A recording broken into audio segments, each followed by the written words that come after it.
Hey everyone, welcome back to HowToFormula. With Halloween right around the corner, today we're diving into something extra wild: how to make a custom Halloween Therian mask. Perfect for any costume party or just showing off your unique style, this Therian mask will capture everyone's attention. Let's jump right in.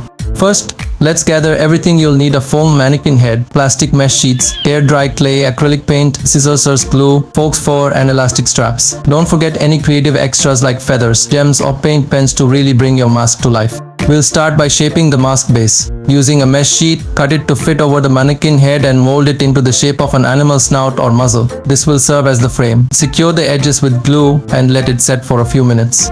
Now, to give the mask some personality, grab your air dry clay and mold it over the mesh base. Add details like the nose, cheekbones and a jawline to create an animalistic look. This is where you can bring out your Therian side, shaping the mask to reflect any creature you like. Once your mask has that fierce look you're aiming for, leave it to dry for a few hours. Drying is essential to make sure it holds its shape perfectly.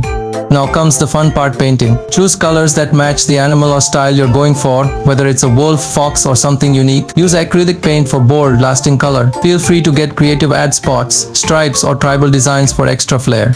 To make your mask truly come to life, it's time to add details. Glue faux fur around the eyes, nose and edges to give it a more realistic look. You can also add feathers, gems or any decorations that suit your style. Carefully cut small eye holes for visibility. Reinforce the edges with a bit of clay or extra mesh so they stay sturdy. This way you'll be able to see through your mask comfortably. For wearing your mask, attach elastic straps to the sides. Measure so it fits comfortably around your head and make sure it's secure so you can wear it all night long. Add any last-minute details, touch up the paint and give your mask a final look over. And voila! Your Halloween Therian mask is complete. Now you're ready to unleash your inner Therian. Thanks for tuning in. If you found this tutorial helpful, don't forget to like, subscribe and hit the bell so you never miss our next creative video. Happy Halloween and stay wild!